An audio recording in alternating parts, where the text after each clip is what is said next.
Assalamualaikum. Myself, Dr. Fatma Liaquat. I am a clinical physiotherapist. Today, I will discuss about shock wave diathermy. As its name indicate, it is shock wave, यानी कि ये sound waves हैं जो कि electrically transmit होते हैं। डायाथर्मी, dia मतलब to, एंथर्मी मतलब हीट, यानी कि जो टू इफेक्ट्स देती हैं, एक हीटिंग इफेक्ट और दूसरा साउंड वेव का बाय शॉक यानी कि इलेक्ट्रिसिटी। थेराप्यूटिक शॉक वेव जो कि थेराप्यूटिक पर्पसेस के लिए यूज़ होती है, ये मस्कुलोस्केलेटल डिसऑर्डर्स को ट्रीट करती है, टेंडनाइटिस को ट्रीट करती है, एपिकॉन्डलाइटिस को ट्रीट करती है, प्लांटर फेशियाइटिस को डील करती है, जंपर्स नी को ट्रीट करती है। Basically shock waves are pressure waves जो कि ट्रैवल करती हैं ट्राई डायमेंशनल पाथवे में और इंक्रीज़ करवा देती हैं प्रेशर को, जो कि 5 से 120 मेगा पास्कल की इम्पल्सिस जो हैं वो सिर्फ 5 नैनो सेकेंड्स में ट्रैवल कर जाती हैं टू द टिश्यू। इससे क्या होता है कि पॉजिटिव प्रेशर इंक्रीज़ हो जाता है। जब पॉजिटिव प्रेशर इंक्रीज़ होता है तो नेगेटिव प्रेशर डिक्रीज़ हो जाता है अप टू -20 मेगा पास्कल। ये हाई पावर साउंड वेव्स हैं जो कि बॉडी के मेटाबॉलिज्म को फास्ट करती हैं और हीलिंग प्रोसेस को इम्प्रूव करती हैं और टिश्यू रीजनरेशन करवा देती हैं। तो जो हीलिंग प्रोसेस फास्ट होता है बाय मैकेनो ट्रांसडक्शन प्रोसेस। अब मैकेनो ट्रांसडक्शन प्रोसेस क्या है? इसमें क्या है कि जो हमारे बॉडी के सेल्स होते हैं उनमें एबिलिटी आ जाती है कि वो इतने एक्टिव हो जाते हैं कि वो मैकेनिकल जो स्टिमुलस हैं उन्हें कन्वर्ट कर देते हैं बायोकेमिकल रिस्पॉन्सेज में, जिससे इंट्रासेलुलर और एक्स्ट्रा सेलुलर चेंजेस आते हैं और स्टिमुलेशन हो जाती है एंजियोजेनेसिस की, जो कि ग्रोथ फैक्टर को इन्हेंस करता है और बॉडी में हीलिंग प्रोसेस को फास्ट कर देता है। इससे वुंड हीलिंग हो जाती है, एंजियोजेनेसिस हो जाती है, यानी कि जो कैपिलरी हैं उनकी फॉर्मेशन होना स्टार्ट हो जाती हैं जो किसी न किसी वजह से रप्चर हो चुकी थी। बोन की रीमॉडलिंग स्टार्ट हो जाती है, ब्लड सर्कुलेशन इम्प्रूव हो जाती है और जिसकी वजह से पेन एलिवेट हो जाती है। Shock wave डायाथर्मी hyper stimulation analgesia produce करती है, यानी कि एनाल्जेसिक है, पेन को कम करती है। ये cellular as well as molecular दोनों लेवल्स पे काम करती है बॉडी के। Indications of therapeutic shock wave जो कि हैं नॉन यूनियन, किसी बोन की अगर यूनियन नहीं हो रही या डिलेड हीलिंग हो रही है, प्लांटर फेशियाइटिस है, एचिलस टेंडोनोपैथी है, एपिकॉन्डलाइटिस है। अब इसकी कॉन्ट्रा इंडिकेशंस के बारे में बात करते हैं। कहीं को एगुलोपैथी हो चुकी है, बोन का ट्यूमर है, प्रेगनेंसी है, कोई ओपन वूंड है, उसमें हम शॉक वेव डायाथर्मी यूज़ नहीं कर सकते। लेकिन अगर कहीं डिजनरेटिव चेंजेस आ गए हैं, जैसे हील्स पर बन गया है, उसमें ये बहुत ज़्यादा इफ़ेक्टिव है।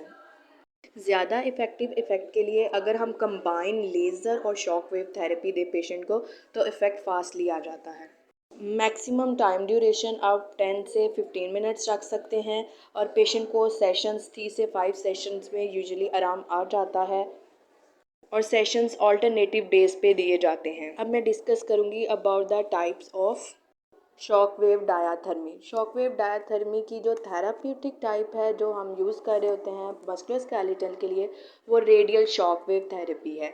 Radial shock wave therapy larger areas के लिए यूज़ होती है। ये पर्पसेस के लिए इस्तेमाल होती है, यानी सुपरफिशली ये 3 to 4 सेंटीमीटर की डेप्थ तक पेनिट्रेट करती है। इसकी स्लो इम्पल्सिस होती हैं और लो एनर्जी डेंसिटी होती है। जो यूजुअली यूज़ हो रही होती है थेरापीटिक सेंटर्स में मस्कुलो स्केलेटल डिसऑर्डर्स को ट्रीट करने के लिए, वो रेडियल शॉक वेव थेरेपी है। सेकेंड टाइप है इसकी focused shock wave therapy. Focus जैसे कि इसका नेम इंडिकेट कर रहा है कि ये किसी स्पेसिफिक एरिया को फोकस करती है, क्योंकि ये स्मॉलर एरियाज़ को फोकस करती है। डेप्थ इसकी 12 सेंटीमीटर तक होती है। ये हाई एनर्जी होती है और हाई एनर्जी के साथ साथ ये हाई डेंसिटी की भी होती है।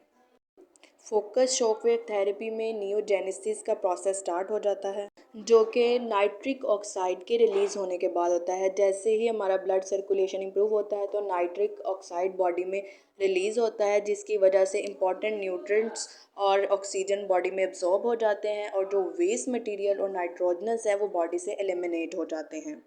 सो बेसिकली रेडियल शॉकवेव थेरेपी ही है जो मस्कुलोस्केलेटल डिसऑर्डर्स को ट्रीट करने के लिए अभी तक पाकिस्तान में इस्तेमाल हो रही है। इसके अलावा shockwave therapy generally muscles tendon को ट्रीट करने के लिए यूज़ होती है। कोई स्पास्टिसिटी है उसको ट्रीट करने के लिए, जैसे कि सीपी चाइल्ड्स होते हैं वो स्पास्टिक भी होते हैं फ्लैसिड भी, लेकिन अगर वो स्पास्टिक पोड में है तो हम स्पास्टिसिटी को कम करने के लिए शॉकवेव को यूज़ कर सकते हैं। ये मोटर फंक्शंस को भी बेहतर करती है, यानी मोटर फंक्शनैलिटी जो कि हमारे मोटर यूनिट्स होते हैं हमारी बॉडी में। इसके अलावा ये कैल्शियम डिपॉजिट जो हो चुका होता है, जैसे कोई स्कार टिश्यू है, कैल्सिक टेंडनाइटिस है, उसको भी डिज़ोल्व करने के लिए यूज़ होती है। जैसे भी कोई कहीं भी कैल्शियम डिपोजिशन हो गई है तो उन एडहेरेंस को ब्रेक करने के लिए हम शॉक वेव थेरेपी को यूज़ करते हैं। शॉक वेव थेरेपी जो है ये रीजनरेटिव मेडिसिन इसको माना जाता है और इसका बहुत इंपॉर्टेंट रोल है फिज़िकल थेरेपी में application of shock wave therapy.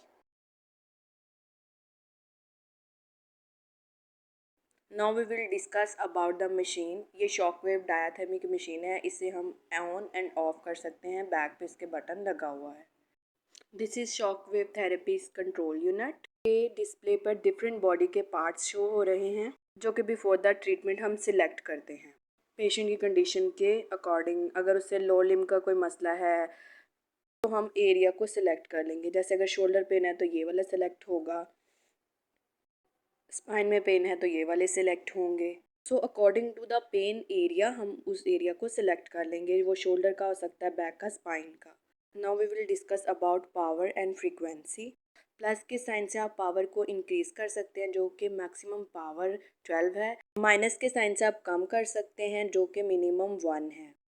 अब आपको फ्रीक्वेंसी के साइंस भी शो हो रहे होंगे। प्लस के साइन से आप फ्रीक्वेंसी इंक्रीज़ कर सकते हैं जो कि मैक्सिमम 16 है, और माइनस के साइन से आप फ्रीक्वेंसी कम कर सकते हैं जो कि मिनिमम 1 है।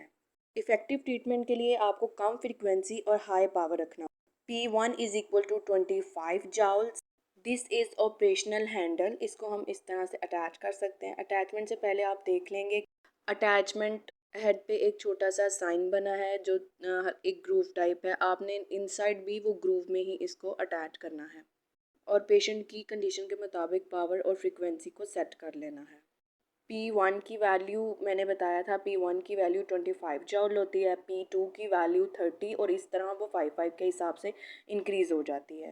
ये सिलिकॉन के कवर्स हैं जिन्होंने अटैचमेंट्स को कवर किया हुआ है ताकि कंटेमिनेशन ना हो, स्टेरिलाइज्ड रहें।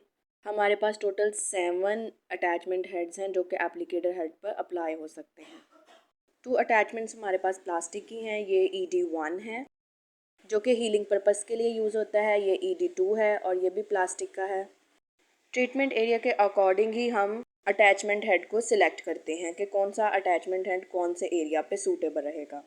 This is operational head. इस पर सारी अटैचमेंट इस तरह से अटैच की जाती हैं। अटैचमेंट्स उतार भी सकते हैं, अटैच भी कर सकते हैं। According to the diameter different attachment का डिफरेंट पर्पस है, वो किस लिए यूज़ होती है। ये ऑन एंड ऑफ का स्विच है जहाँ से हम इसे क्लिक करके ऑन या ऑफ कर सकते हैं। ये वाली अटैचमेंट सबसे लार्जर है, ये उसके ऊपर सिलिकॉन का कवर है, ये 36 मिलीमीटर डायमीटर की है। ये अटैचमेंट सबसे शॉर्ट है जिसका डायमीटर 8 मिलीमीटर है। सरफेस एरिया कन्वेक्स है। स्मॉल अटैचमेंट्स डिस्ट्रक्शन के पर्पस के लिए यूज़ होती हैं। ये 15 मिलीमीटर की कन्वेक्स सरफेस के साथ स्मॉलर प्रॉब है जो कि डिस्ट्रक्शन के लिए यूज़ होती है, और अगेन ये भी 15 मिलीमीटर की कनकेव सरफेस के साथ अटैचमेंट है और ये भी डिस्ट्रक्शन के लिए यूज़ होती है। एडहेरेंस या कैल्शियम डिपॉजिट की डिस्ट्रक्शन के लिए स्मॉलर प्रॉब्स यूज़ होती हैं जिनकी फ्रीक्वेंसी हम 4 से 15 हर्ट्ज़ तक रखते हैं। ये 20 मिलीमीटर की कनकेव सरफेस के साथ अटैचमेंट है जो कि हीलिंग पर्पस के लिए यूज़ होती है, और ये 36 फ्रीक्वेंसी 10 से 16 हर्ट्ज़ के तक सेट करते हैं, एंड ईच सेशन 10 से 15 मिनट्स का होता है।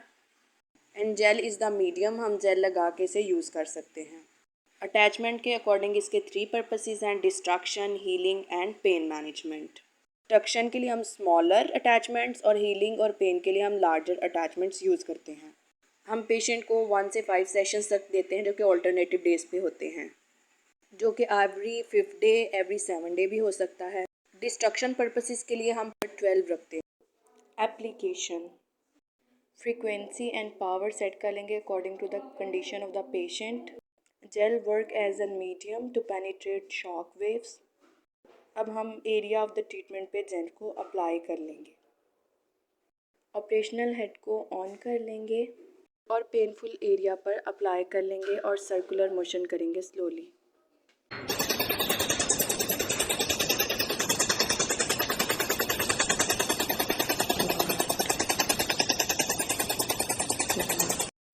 This is all about therapeutic shockwave diathermy. Thank you so much for watching the video.